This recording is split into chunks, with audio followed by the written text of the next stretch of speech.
I'm back and I'm still cool. I posted a video earlier this week called Rot With Me, and you guys really liked it. All of you were leaving incredibly kind comments actively as I record this video. Oh, this is Boo, by the way. I forgot to introduce her. Say hi. Hi. Okay, so I figured I would sit down on my living room couch and I would just talk to you guys again and introduce myself. Let you get to fucking know me, girl. Sweatshirt is from Etsy. Blanket is from CVS. Couch is from some rich ass hoe who gave it to me for free on OfferUp. And when I tell you I pulled up to that $25 million estate and she said, yeah, we're getting rid of all our furniture and just replacing everything with new custom pieces because we got new floors. A can of soup fell out of my kitchen cabinet the other day and it shattered all over my floor and I cried because that was supposed to be my dinner for the next 3 days. So let me tell you about Cody, okay, girl? I'm 27. I'm from Cape Cod, Massachusetts. This classic estate on nearly 2 pastoral acres and multiple decks and dining terraces that overlook the manicured grounds and a glorious pool pavilion. Not the rich part. It's not my fault. We're working on it though. Born and raised here, 13 generations on this godforsaken fucking sandspit. I almost didn't graduate high school because I really did not like high school. I had the realization early on that it was high school. Okay, so when these fucking teachers were hounding me about bullshit that truly did not and has not mattered since, I would be like, is there any reason you're so emotionally invested in this? Because like the few teachers I had that like got it were so fucking understanding about it, and I'm like now friends with them as I've become an adult. I went to one of their fucking weddings. I'll never forget my math teacher who I had my freshman year and then again my senior year, Mrs. Blasio. Hey girl, I fucking love you. I love you. You were such a formative and impactful woman in my life, and I'm so grateful to have been able to be a student in your class. She, one time, pulled me aside. It was like almost towards the end of senior year. And she was like, so you like don't do your homework. And I was like, yeah, I know. And she was like, well, like, you're not going to graduate. Wait, what? What do you mean? And like, I had a rapport with these teachers, but it was always student teacher. Okay. So I was never one of those girls that was like, Kevin, come on, give me a mulligan. Like, that's not me. And she was like, your grades are so bad in so many of your classes that if I fail you because you didn't do your homework, it'll be the reason you don't graduate. Oh, got it. And she was like, I'm gonna give you like 12 pieces of paper that have problems all over them.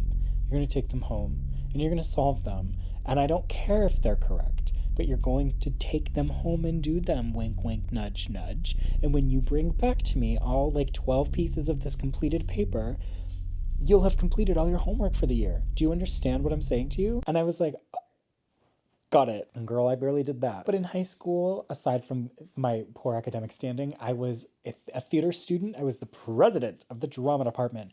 And look at me now, motherfucker, entertaining millions, and yes, I do mean millions with an M, on TikTok every week, soon to be tens here on YouTube. Before I was a content creator, I had an entire career moonlighting as a public school music teacher. I studied music in Boston. I studied music education and choral conducting. And I originally went to music school because I wanted to be a songwriter, and a song I wrote actually got me into school. I decided that I probably, if I could get into college with the song, I probably had a solid understanding of how to do what I was already trying to do. Didn't need to pay $100,000 for it. So I was like, well, I like talking to people and like I can explain things relatively well and concisely. So I'll be a teacher. And so teach I did.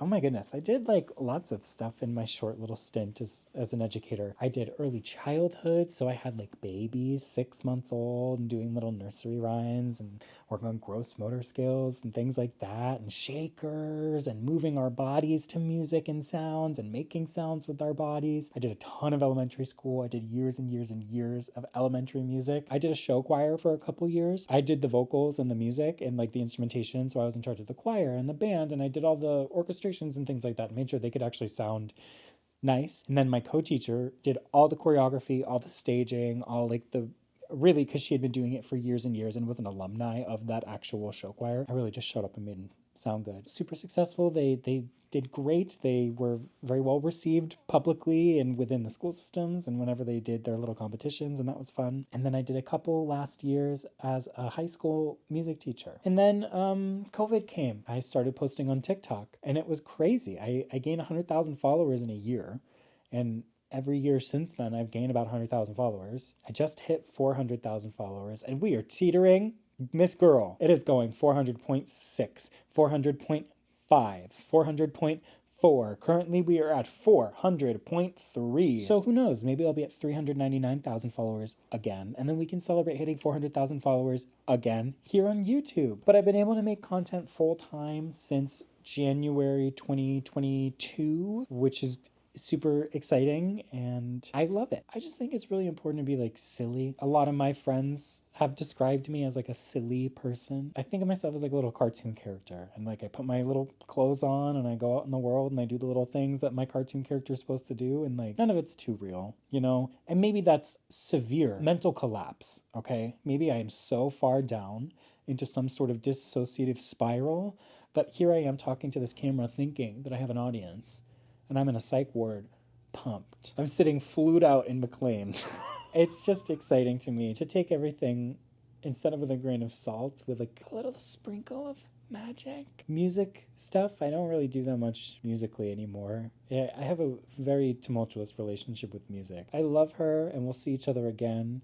And she was my first love, but like we don't talk right now. Do you know what I mean? And I can't get into it because I can't get into it. What else? Let's go into my health history. Let's talk about goals and aspirations, because this is like a job interview. I would love to do stand-up comedy.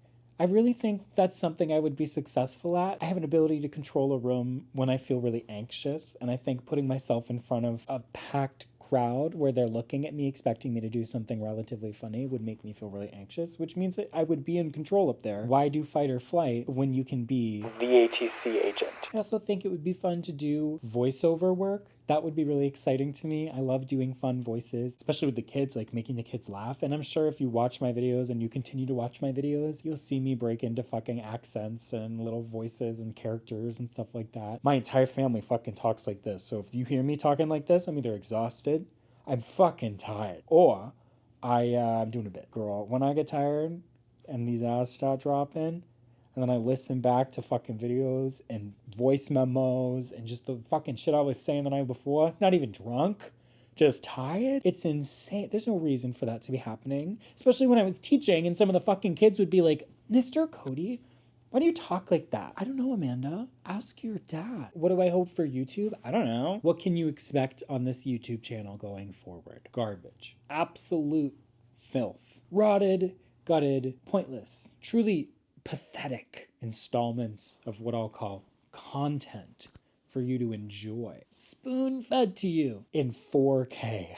When I sit down to film these videos, I go to my little table over there, and the chair so nearly busts out from underneath me. And listen, you'll hear it next time, because they're Demogorgon, okay? And the little peanuts inside my skull do this. And then one of them falls out of my mouth, and I crack it open, and it's like a fortune cookie. But instead of a fortune, it's whatever the fuck's gonna happen in front of this goddamn camera. Since I started this YouTube channel, we've adopted an alien. We've tried to get into the most exclusive club in the world. I told you about the time my fucking car got broken into in the middle of a fucking Boston Bruins game. We've ranked apartments based on whether or not I could escape them if I were trapped inside of it with a murderer. There's a whole host of things you can find here. And if you want me to do something that's not racist, homophobic, xenophobic, Islamophobic, or any kind of distasteful, inhumane, and prejudiced way of thinking towards another group, I would love to entertain that idea. Let me know if you have any questions for me. I pride myself on being a bit of an open book, and if you want to see anything specific from me in the future, let me know. Do you like it when I film at my fucking couch? Do you like it when I film at my fucking kitchen table? Oh my god, I learned today that fucking YouTubers in like the heyday of YouTube, they were renting houses to just film their fucking YouTube videos in. Those were sets. This shit better take the fuck off. The day that check clears, you think you're gonna see this fucking chimney behind me? You're gonna think you see this fucking multicolored wall behind me with a fucking hole in it?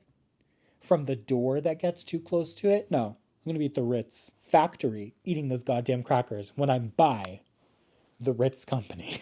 That's what I'll do with my riches. I'll buy my mom's favorite brand of cracker. My mom made a pretty good cracker herself. I don't know.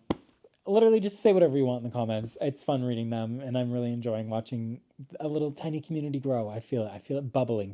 Double, toil and trouble, fire burn, cauldron bubble, by the pricking of my thumb.